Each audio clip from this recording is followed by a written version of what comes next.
අපිට දැනුණු තැන අපිම හදමු රට මගින් පටන් ගමු. රතු කට්ට පනින්නට පෙර.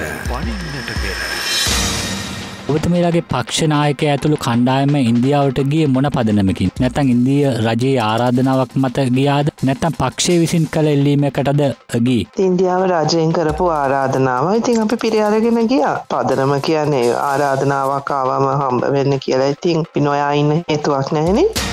සමාජ මාධ්‍ය තුල වාර්තා පළ වුණා ඉදිරි දේශපාලන තත්ත්වයන් ගැන සාකච්ඡා කරන්න ගියා කියන කාරණාව. ඒකේ සත්‍යතාවයක් තියෙනවද? මම හිතන්නේ රටේ වෙන දේශපාලන වෙනස්කම් ගැන යම්කිසි අදහසක් ජාතික ජන බලවේගය ඊළඟ ආණ්ඩුව හදන්න බොහෝ ඉඩකඩ තියෙනවා කියන හැඟීමක් ඇතුව වෙන්නේ නැති ඒ ආරාධනාව කරේ නමුත් ඒගොල්ලොන්ගේ මට ඉන්දියා ආණ්ඩුව වෙනුවෙන් අපිට කතා කරන්න බෑනේ. ඒගොල්ලොන් මේ රටේ වෙන දේවල් දැකලා මේ රටේ ප්‍රවණතාවයක් දැකලා වෙන්න ඕන ආරාධනාව කරේ.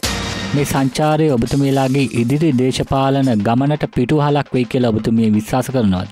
ඔව් සාර්ථකයි. ඉතින් නගර 3කට ගිහිල්ලා තියෙනවා කේරළ ප්‍රාන්තයේ හිටියේ. කියන්නේ දේශපාලන රැස්වීම් සාකච්ඡා වලට ඇරෙන්න විවිධ වෙන ආයතන හම්බ වෙලා තියෙනවා. ව්‍යාපාරිකයන් හම්බ වෙලා තියෙනවා. පර්යේෂකයන් හම්බ වෙලා තියෙනවා. ගමන සාර්ථකයි.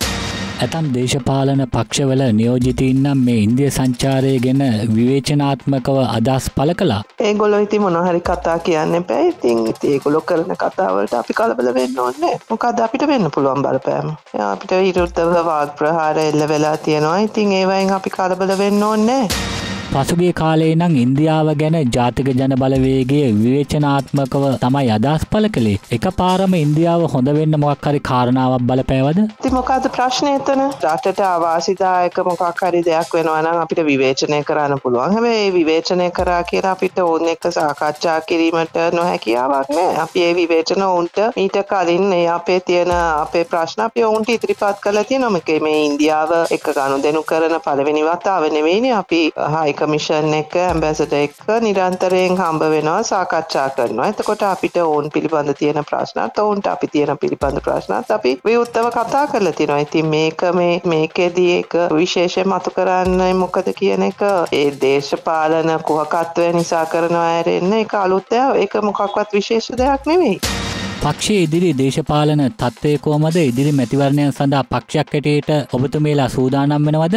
අපි අපේ වැඩ කටයුතු කරගෙන යනවා. ඒක සාර්ථකයි. ජනතාව අපිත් එක්ක සම්බන්ධ වෙනවා කියන එක ඉතාමත්ම පැහැදිලි. ඉතින් අපි ජනතාව සූදානම් කරන්නේ ඉදිරියට රටට අවශ්‍ය පරිවර්තනයක් වෙනුවෙන් ගොඩනගන්න ඕන ශක්තිමත් ජනතා ව්‍යාපාරයකට එකතු කිරීමේ අරමුණෙන් තමයි අපි ජනතාව එක්ක මුණ ගැහෙන්නේ. ඒක මේ දවස්වල සාර්ථකව කෙරීගෙන යනවා කියන එක තමයි කියන්න පුළුවන්. ජනාධිපති අපේක්ෂකත්වයේ ඉදිරියේදී වෙනස් වෙයි කියන කාරණාව සමාජ මාධ්‍ය තුල වාර්තා වුණා. ඒකේ වෙනසක් වෙනවද? ජනාධිපති අපේක්ෂක අනුර දිසානායක කියන එකත් අපි ප්‍රකාශ කරලා ඉවරයි. රතු කට්ට පනින්නට පෙර.